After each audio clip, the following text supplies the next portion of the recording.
How's it going, everyone? Welcome back to the channel. My name is Tyler Warlow and I go by the Mengineer. I make videos on how to improve your life through your confidence, capabilities, and overall happiness. First off, if you've been here before, you'll notice that this is a little bit of a different background. I am on a work trip, so I'm filming in my hotel room. So I apologize for the difference in quality in this video, but I'm having to make do with what I have.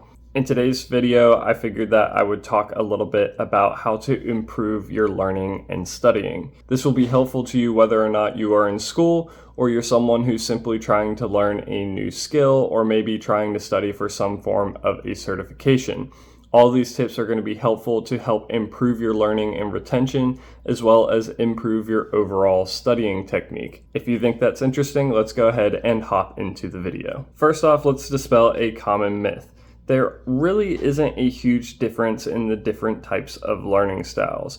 Yes, you may learn a little bit better, but in the long run, the different styles of learning, whether that's visual, auditorial, or tactile, all that kind of stuff, it doesn't make a huge difference. Rather, what studies have shown is the most effective way to study and learn is to simply offset forgetting. That is a quote from Andrew Huberman. A lot of the content in this episode is going to be based off of different episodes in his podcast. So I want to give credit to where credit is due and make sure that you check out his podcast if you're interested in going more in depth into these topics. The first thing that you're going to want to do in terms of improving your studying and learning is prime your system. You want to prepare your body and tell it that, hey, we're about to get ready to engage in something that's pretty intense, and I need you to be ready for that. This will primarily be done by two ways. First off, improving your focus, and secondly, improving your alertness. Focus is being able to have a narrow field of view on a singular subject or topic, whatever it is that you're working on, and your alertness is your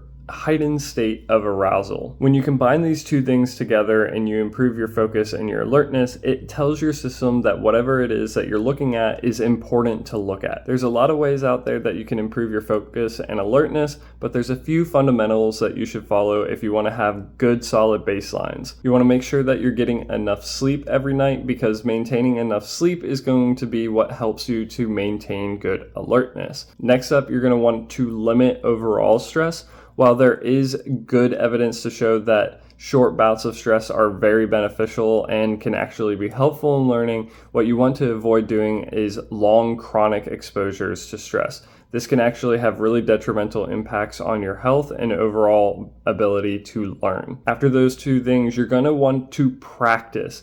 Learning is a skill, and it's not going to be intuitive when you first start. You're going to have trouble engaging with the topics that you want to learn. You're going to encounter some resistance, and you're going to find this frustrating and irritating. But what's important here is that you push past that initial frustration, because you're not going to be able to fall into focus immediately. Usually it takes about 15 to 20 minutes for people to fall into a bout of focus, and then it can usually only be maintained for about 90 minutes.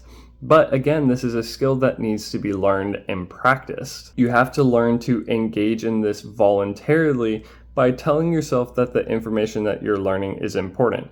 Now, you're not going to be able to so easily trick yourself into doing this, but the more that you engage in this stuff and the more that you kind of push through those initial boundaries that you're falling into, the easier that you're going to find it to maintain and get into that mode of focus. Next up, a lot of people find that if they are struggling to understand something, that they get really frustrated and irritated, and a lot of people will quit at that stage. But it's important to recognize that this stress and frustration is actually incredibly critical for you to learn new things. This is the point where you should try to continue to push through and try to solve the problem rather than simply giving up and not trying to continue learning. Now, again, like I said, usually you can maintain this for about 90 minutes because good solid learning is difficult and it can be strenuous on your mind and can cost you energy. But experiencing that strain is important for the learning process. It's going to help you to retain the information better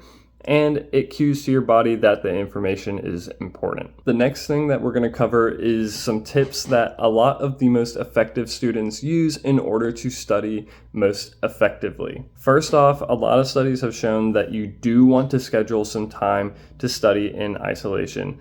Trust me, I was one of those people in college who really enjoyed group studying, but the issue was that it ended up being more of a social activity rather than a studying activity. And as a result, sometimes those group study sessions actually didn't help me learn that much. Those students who were found to be at the top of their classes usually had scheduled isolated studying time for themselves so that way they could focus on their material better. Now, another incredibly useful thing that you can do in your studying is try to teach other people the content that you're learning. If you cannot explain what it is that you're learning to someone else in understandable terms, then you yourself do not understand it that well.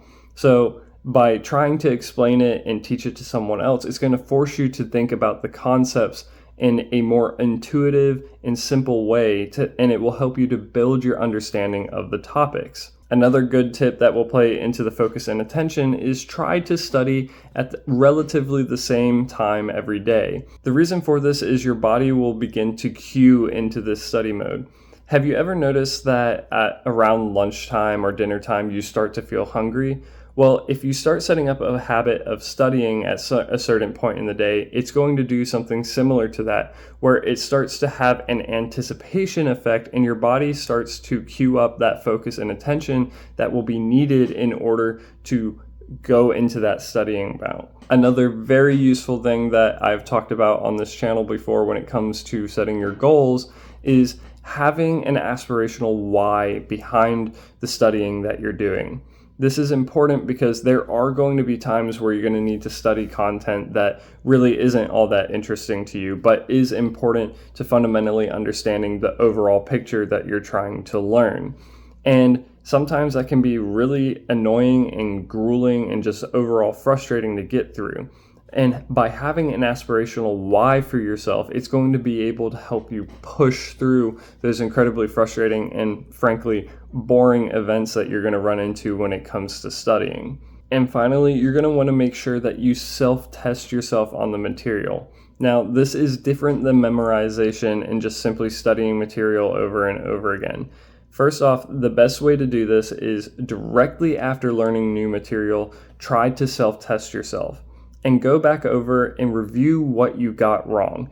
Don't immediately try to test yourself again. After you test yourself after immediately learning the material, take some time to study the subjects that you had some difficulty on, and maybe a few days or maybe a few weeks later, test yourself on the material again.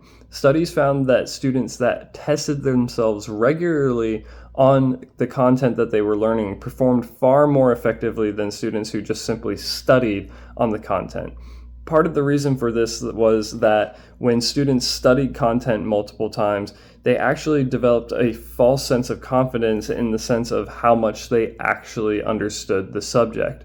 There's a unfortunate situation that can happen when you're studying stuff. You start to skim it and you think that you understand it, but you've never actually tried to apply the material and test your understanding of it.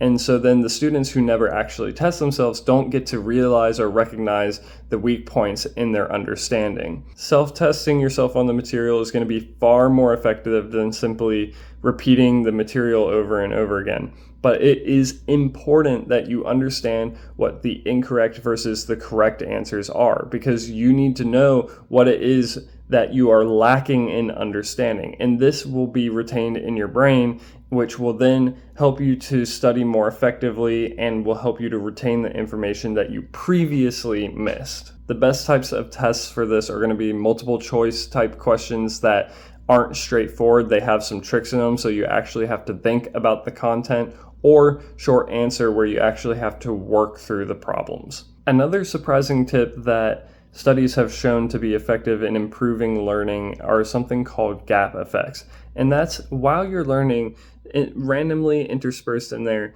just give yourself a moment of 10 to 30 seconds where you just don't try to copy anything down. You don't try to listen to something new. You just sit there and let the information process. Studies have found that when teachers actually implement these small gaps into their teachings, students actually retain the information much more effectively because they're not simply becoming encoders where they're just writing down the information or trying to listen to every word that's being said. They actually have a chance to process and replay that information in their brains, which helps their brain to retain the information more effectively. And finally, one of the big things that you can do to help improve your studying is by adding some emotionality to your studying. This can be done really effectively by tying stories into the subject that you're trying to learn.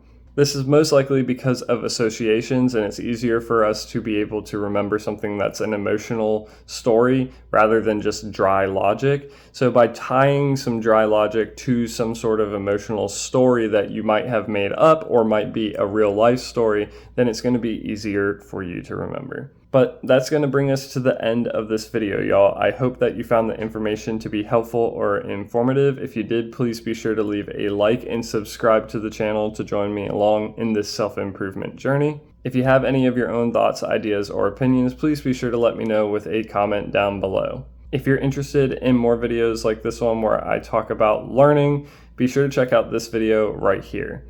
If you're interested in more of my most recent videos, be sure to check out this video right here. But until the next time, this is the Mengineer, signing off.